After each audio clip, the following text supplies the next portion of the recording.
안녕하십니까. 박민수 세무사입니다. 오늘 오랜만에 국세청 보도자료 읽기 시간인데요. 최근도 아니죠. 10월 6일 날 그 보도자료인데 좀 재밌는 내용들이 있어서 가져와 봤습니다. 일단 두 시간으로 나눠서 진행을 하려고 그러는데 내용이 너무 많아서 일단 첫 번째로 여기 있는 것처럼 해외 이민 가장 변칙 상속 증여 관련된 내용 하나랑 그리고 이제 고액자산가들의 지능적 불공정 탈세의 검증 요거를 이제 두 개로 나눠서 한번 설명을 좀 드리려고 하는데 일단 그 착수 배경 여기 보시면 국세청이 세무조사를 지금 신중하게 운영하고 있다고 하고요. 그리고 일부 자산가들이 세금 없이 부를 이전한다. 이제 모든 그 자산가들의 희망이죠. 세금 없이 부를 이전하는 건데 이제 이게 불공정한 탈세 행위는 당연히 문제가 되겠죠. 그래서 변칙 상속 증여에 대해서 세무조사를 착수했다. 이 내용이고, 이제 좀 다른 내용은 지금까지 본 것과 다른 내용은 해외 이민을 가장한 사실, 요거 이제 사례에서 볼 거고요.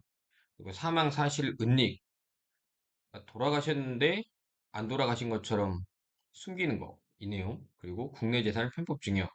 이게 이제 해외에 대한 사례고, 나머지는 이제 좀 봤던 내용인데, 하나씩 좀 살펴보도록 하겠습니다. 첫 번째 시간으로는 해외 소득 관련된 내용으로 좀 설명을 드릴 건데, 제가 지금까지 계속 진행하고 말씀드렸던 내용과 별반 다르진 않지만, 약간 그 해외가 섞이다 보니까 흥미가 좀 있어서 준비해봤습니다.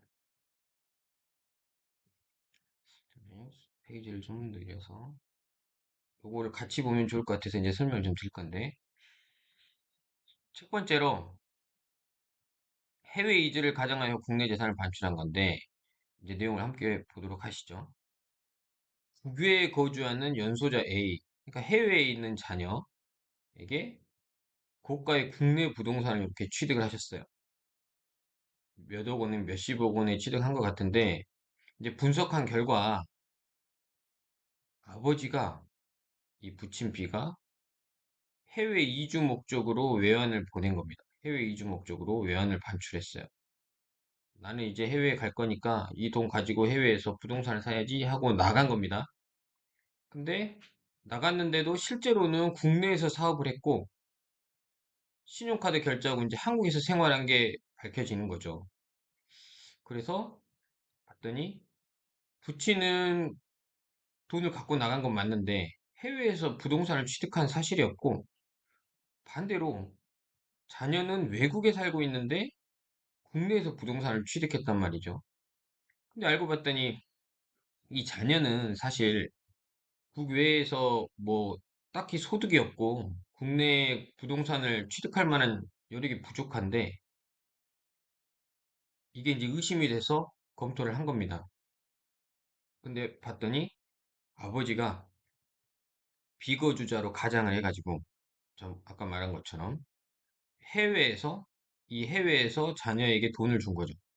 그리고 이 해외에서 자녀는 이 회화를 국내로 가져와서 부동산을 산 겁니다. 근데 이게 좀 의미가 있는 게 전에 저희가 이제 영상에서 좀 찍었던 내용인데 보시면 이게 핵심인 것 같아요. 자, 수중자와 중요자, 주는 사람이랑 받는 사람이 비거주자면, 그러니까 우리나라 사람이 아니고 국외 거주하면 해외에서 재산을 증여하는 거는 증여세 납부가 없습니다. 그래서 이분이 힘들게 나간 거예요. 이민해서 해외 재산을 빼돌려 놓고 이 재산을 해외에서 자녀한테 준 거죠. 이거는 증여세 같거든요. 그래서 이제 이렇게 해가지고 자녀가 비거주자기 때문에 들어와서 이걸 산 거죠. 근데 이제 이걸 조사하면서 어떻게 되는 거냐? 여기 보시면 비거주자가 그러니까 자녀는 아예 이제 외국에 있는 비거주자예요. 이 비거주자는 국내에 증여세 납부 의무가 없습니다. 근데 비거주자가 거주자, 아버지가 국내에 있으면 국내에 있는 거주자에게 예금을 증여받으면 납세 의무는 준 사람이 내게 돼 있습니다. 준 아버지가. 근데 여기서 이제 편법으로 해놓은 건 뭐냐면 아버지도 해외 이주를 감안했기 때문에 비거주자인 것처럼 돼 있고 해외에서 돈 준 거는 걸리지가 않았지 않습니까? 그래서 이제 이거에 대해서 증여세 조사를 착수한 건데, 여기에서 이제 문제가 되는 거는 이 아버지가 여기에 전제 조건처럼 해외 이주 목적으로 하긴 했지만 국내에서 사업을 했다. 그러면 이분은 거주자예요. 그러면 거주자가 비거주자에게 증여를 했기 때문에 이 증여세를 내야 되는 거고, 이 납세 의무자는 아버지입니다. 그래서 이걸 조사해서 이제 아마 추징을 할 것 같고요. 이거 정말 노력을 많이 하셨어요. 노력은 많이 하셨는데 거주자, 비거주자를 좀 잘못 활용하신 거고, 이거는 해외에서 돈을 주신 부분이 문제가 될 것 같습니다. 두 번째 사례를 보겠습니다. 음, 두 번째 사례는 해외 외환 송금을 이용한 편법 증여인데요. 이제 근로소득자, 이 근로소득자인 C, 이 근로소득자인 C가 소득 대비, 이게 핵심이에요. 항상 요즘에 그 조사 보면 항상 소득 대비 고가의 부동산을 취득했다고 나옵니다. 그러니까 그 국세청 시스템인 뭐 PCI 이런 시스템에서 소득이 다 신고가 돼 있고 부동산을 취득하는 금액이 나오는데, 이 사람이 도무지 자기의 소득으로 이 정도의 부동산을 취득할 수 있는 게 입증이 안 되는 거죠.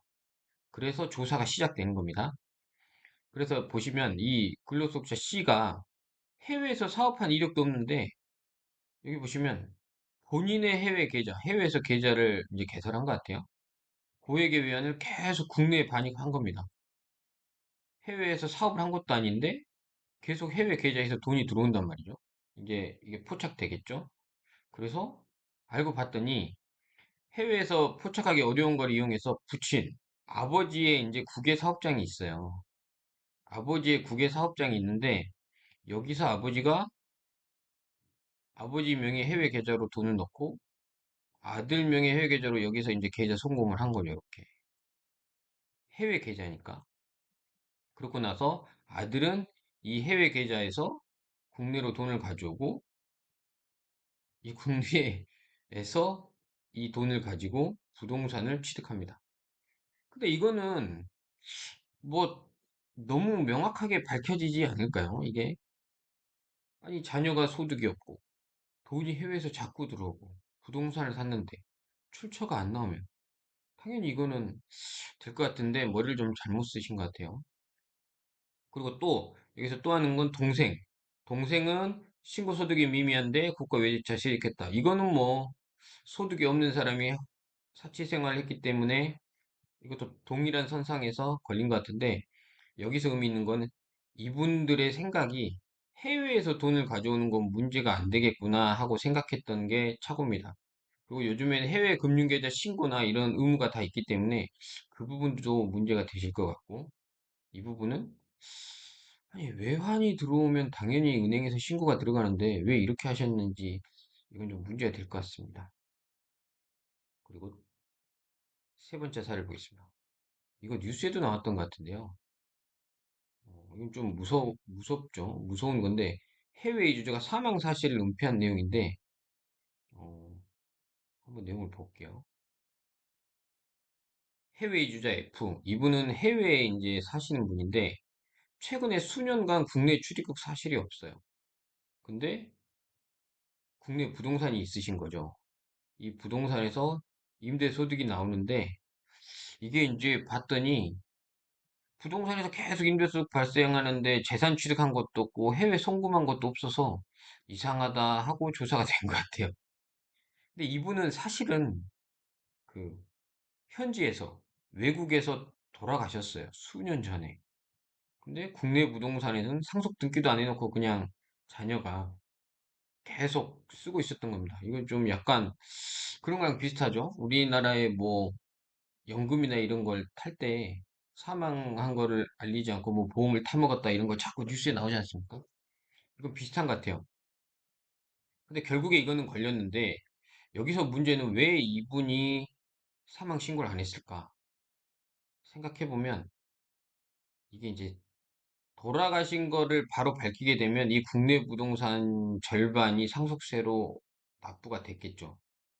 그러니까 그런 상속세나 이런 재원에 대해서 납부하는 것이 싫었기 때문에 그냥 계속 임대소득으로 받은 것 같아요.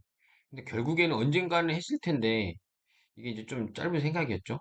그래서 그 임대소득 관련한 내용은 사망 사실 은폐이기 때문에 상속세에 탄로된 거고, 그리고 돌아가시기 전에도 자녀가 계속 돈을 썼다면 이건 또 편법 증여다. 이렇게 해서 조사가 이루어진 것 같습니다. 그리고 네 번째 사례. 이것도 마찬가지로 이제 해외 이주자에 대한 내용인데, 그 해외 이주자지 이분은 이미 해외에 있는 분이고, 국내에는 이제 부동산을 갖고 계신 분이에요. 근데 이분이 해외에 계시면 돈이 필요해서 자꾸 이제 임대소득을 가져가야 될 것 같은데, 그렇게 안 하고 송금액이 미미해서 잘 봤더니 아들, 아들이 임대차 계약 관리하면서 임대소득을 본인이 쓰고 있었던 거죠. 아버지 소득을, 이 아버지의 소득을 아들인 본인이 계속 쓰고 있었다는 겁니다. 이게 이제 증여죠. 이거는 사실 증여고. 그리고 최근에 몇 년간 입국한 사실도 없는 아버지 명의 콘도영권, 고급 외제차 등을 산 겁니다. 그리고 그 이득은 아들이 봤다. 이렇게 본 거고, 또 하나는 여동생. 임대사업장에 근로사실이 없는 여동생으로 인건비를 털었다. 이거는 뭐 누차 말씀드렸기 때문에 뭐 굳이 다시 이야기할 필요는 없는 것 같고. 이게 보면 요즘에 이제 국제적으로 많이 왔다 갔다 하는 사례가 있기 때문에 해외에 있는 분들에 대해서는 파악이 잘 안 될 거라고 생각해서 국내에서 이제 이런 행위들을 많이 하는 것 같은데, 오늘 이제 사례들을 보시면 이렇게 하면 안 된다는 거를 국세청에서 알려주고 있는 겁니다. 첫 번째로 해외 금융 계좌를 통해서 자녀에게 이체시켜서 들어오는 거. 이것도 물론 소득이 없기 때문에 문제가 될 수 있다. 그리고 거주자, 비거주자에 대한 문제는 명확하게 따져야 되는데, 국내에서 사업을 하는 아버지가 비거주자인 것처럼 해서 이렇게 증여를 하면 결국에 증여세 납부 의무자는 거주자인 아버지인 거죠. 그리고 이런 것처럼 아버지가 해외에 있다고 해서 아들이 관리하면서 그냥 마음대로 이렇게 쓰는 것들, 이런 것들도 문제가 될 수 있다. 이런 부분들을 좀 설명드리고, 두 번째 시간에는 다른 이제 또 그 세무조사 관련된 내용에 대해서 좀 설명드리도록 하겠습니다. 감사합니다.